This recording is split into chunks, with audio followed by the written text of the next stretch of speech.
नमस्कार, आप देख रहे हैं इंडिया टीवी। आपके साथ मैं हूं ज्योत्सना पाटनी। क्या आज नवनीत राणा और रवि राणा को जेल से आजादी मिलेगी? क्या आज दोनों की रिहाई होगी? मुंबई में राणा दंपति की जमानत अर्जी को लेकर बड़ी हलचल है। नवनीत राणा और रवि राणा की जमानत याचिका पर आज मुंबई की सेशंस कोर्ट में सुनवाई होनी है। 26 अप्रैल को कोर्ट ने राणा दंपति को जमानत देने से इनकार कर दिया था और पुलिस से जवाब दाखिल करने को भी कहा गया था। अब आज मुंबई पुलिस को अदालत में अपना जवाब दाखिल करना है। राणा दंपति 24 अप्रैल से मुंबई की जेल में बंद है।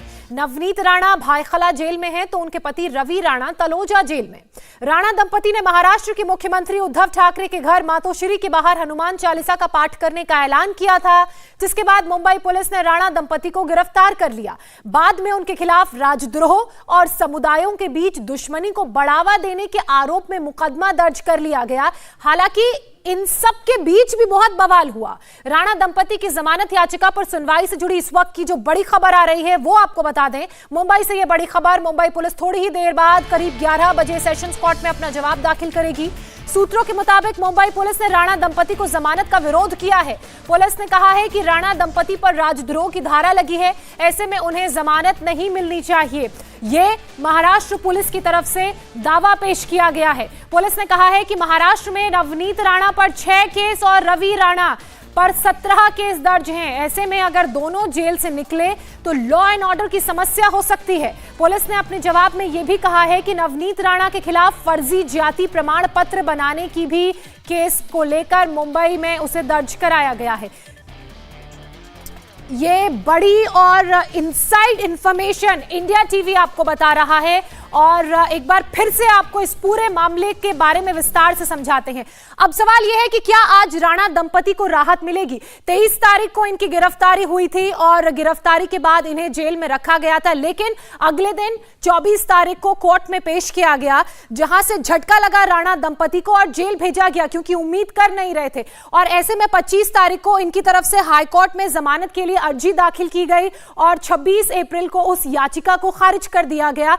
और ये सब बॉम्बे हाईकोर्ट में हुआ। बॉम्बे हाईकोर्ट से पहले सेशंस कोर्ट में जब इस पूरे मामले की सुनवाई हुई थी तब उन्होंने 27 तारीख का और 29 तारीख का वक्त दिया था। अब ऐसे में 29 तारीख है, सेशंस कोर्ट में आज एक बार फिर से सुनवाई होनी है और ये तमाम धाराओं के तहत इन पर केस दर्ज है। आईपीसी की धारा 153 है, आईपीसी की धारा 124 है और मेरे सहयोगी राजीव इस वक्त हमारे साथ जुड़ चुके हैं, सीधे उनका रुख करेंगे।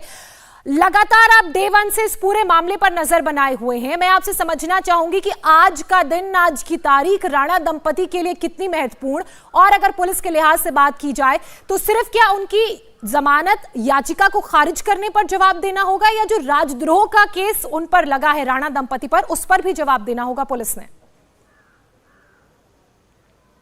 देखिए, फिलहाल सेशन कोर्ट में जब राणा दंपति के वकील पहुंचे थे, उन्होंने बेल एप्लीकेशन फाइल किया था, तब उन्हें सबसे अहम चीज जो थी वो ये देनी थी कि वो लोअर कोर्ट में जो उनका बेल एप्लीकेशन था उसे उन्होंने वापस लिया है कि नहीं, उसका ऑर्डर उनके पास है कि नहीं, वो भी आज दिया जाएगा। और सबसे अहम बात, पुलिस को पिछली सुनवाई में कहा गया था कि आप अपना रिप्लाई, आप अपना आप अपना मत जो है वो फाइल करें इस बेल एप्लीकेशन पे कि बेल दिया जाना चाहिए या नहीं दिया जाना चाहिए। अगर नहीं दिया जाना चाहिए तो क्यों नहीं दिया जाना चाहिए। तो आज पुलिस वही फाइल करेगी, वही कोर्ट को बताएगी कि राणा दंपति को बेल क्यों नहीं दिया जाना चाहिए, जिसमें सारी बातें जो हैं वो लिखी गई हैं। और ये बताया गया कि धारा 124 है, यानी कि देशद्रोह का मुकदमा इनके ऊपर लगा है, इस वजह से इनको बेल नहीं मिलनी चाहिए। 124A क्यों एप्लीकेबल है, क्योंकि बार बार राणा के वकीलों की तरफ से यह सवाल उठाया जा रहा था कि 124A इस केस में लगता नहीं है, तो क्यों एप्लीकेबल है, वो भी उस से में उस बताया गया है। साथ ही रवि राणा पर अमरावती के साथ साथ महाराष्ट्र के दूसरे जगहों पर 17 अलग अलग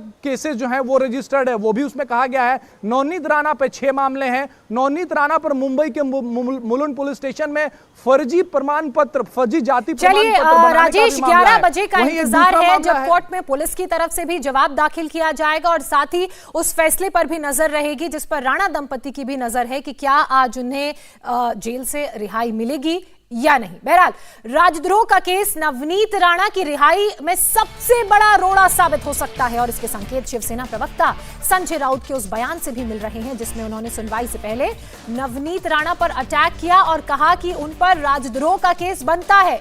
राणा दंपति ने जाति धर्म के नाम पर दंगे भड़काने की साजिश को रचा, उसे अंजाम दिया और इसके पीछे राजनीतिक दल की ताकत है। लेकिन आज भी जिस दाम्पत्य का आप जिक्र कर रहे हो, आप उसका गुनाह क्या है देखिए। महाराष्ट्र में जात और धर्म के आधार पर दंगे भड़काना, विभाजन करना, हाँ, ये उनकी मंशा थी, एक षड्यंत्र था और उनके पीछे एक पॉलिटिकल पार्टी की ताकत थी। ऐसे में उनके ऊपर सेडिशन का मुकदमा बनता है।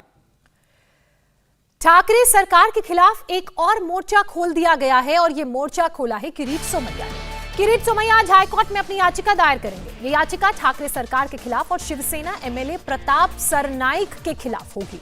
तो इस वक्त की एक और बड़ी खबर हम आपको बता रहे हैं। शिवसेना नेता प्रताप के खिलाफ एक याचिका आज हाईकोर्ट में किरीट सोमैया दाखिल करेंगे। ठाकरे सरकार के खिलाफ हाईकोर्ट में ये अर्जी दायर करेंगे और अगर महाराष्ट्र की ठाकरे सरकार की बात की जाए तो एक और मोर्चा यहां पर खुल चुका है। हालांकि जब राणा दंपति की गिरफ्तारी हुई थी और उनसे मिलने के लिए किरीट सोमैया पुलिस स्टेशन जा रहे थे, उस वक्त उन पर भी हमला हुआ था और उसके बाद से ये लड़ाई ठाकरे वर्सेस बीजेपी में तब्दील हो गई थी। अगले दिन देवेंद्र फडणवीस ने प्रेस कॉन्फ्रेंस कर तमाम बड़े आरोप महाराष्ट्र की सरकार पर लगाए थे। अब ऐसे में जो जानकारी मिल रही है उसके मुताबिक शिवसेना एमएलए प्रताप सरनाइक के खिलाफ आज हाईकोर्ट में एक अर्जी दाखिल की जाएगी और ये अर्जी किरीट सोमैया ये याचिका दाखिल करेंगे ठाकरे सरकार के एमएलए के खिलाफ। अब आज का जो पूरा घटनाक्रम है महाराष्ट्र के लिहाज से, उस पर पूरे दिन हमारी नजर रहने वाली है, क्योंकि एक तरफ जहां सेशंस कोर्ट इस बात का फैसला करेगा कि जो याचिका है बेल की राणा दंपति की, उन्हें जेल में ही रहना है या रिहाई मिले, तो वहीं दूसरी तरफ ये एक दूसरी याचिका। इंडिया टीवी हर वक्त हर जगह डाउनलोड करने के लिए सर्च करें India TV news Google play store या ऐप स्टोर पर।